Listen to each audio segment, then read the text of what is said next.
Welcome back. Last week we were in the field with the college students from the specialty crops class taught by Christy Vavra. We bring the Lethbridge College students in here every fall, kind of give them a hemp experience. We talk about the different types of hemp, the purposes, kind of a brief background and history, and then we come out, we do some real world work in the plot. So this year we were looking at the seeding date and emergence trial, as well as this retting trial. And so what you'll see is the college students are coming out. We're cutting approximately 1 meter squared biomass section from the middle of the plots. We're getting a wet weight and dry weight on that and a tonnage, and then we're going to thresh that through the combine and get a grain yield for that as well. So they'll have an assignment and a quiz to go along with things. They get a little bit of practical experience, and then usually we make some good connections, and there's always one or two keen people that really like what they're doing and usually apply for a job after for the next following summer. So it's a really good partnership that we have with the college there. Today I'm out here in the hemp retting trial. So we've got some footage earlier of me and Carlo out with the swather, swathing these plots down, and beside me to the left we've got a shot of the different plots that we swathed about 3 or 4 weeks ago. So those have been in the field retting already. We've had really good, probably fall conditions for that. Not necessarily as hot as normal, and we've had a couple of good rainfalls.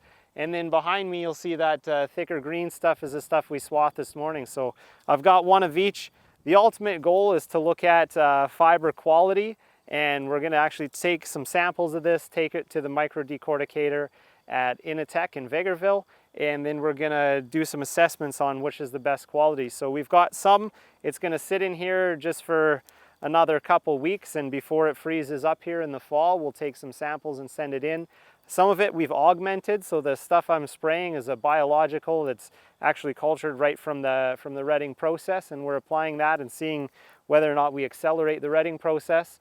And then some of this hemp is going to be left actually over the winter. In Lethbridge here we have a lot of the Chinook winters. We've got a lot of freeze-thaw cycles. We get, a foot of snow sometimes. It melts off in the middle of December or January, and then we might get another feet or two of snow. I think last year that happened about 5 or 6 times where we got a dump of about a foot of snow. It slowly warmed up, it all melted off. We were bare ground for maybe half a week, and then we got another dump of snow. So it provides a really good opportunity to look at retting over the winter and whether or not we're overdoing it or maybe overcooking things. So this is a freshly, should I come in here closer? So I've got some freshly cut hemp from this morning. This is, retting is a process of separating these fibers here. So we've got the bast on the outside, which is the long stringy fibers, and then the hurd on the inside, which is that woody fiber inside. So you can see if you were to take this right to a processor, this is still pretty tough to tear apart. The fibers aren't really cooperating all that much. This would not be very good to try and process fresh hemp like this. So that's why we leave it in the field to ret. So not only do we lose a lot of the foliage and other leaves and stuff off there, now I can twist this up quite easily. You see how easily these strands of bast and hurd come apart from the rest of the fiber. This woody interior just pops into place. And so the retting itself, these are all much more suitable for processing at this point in time.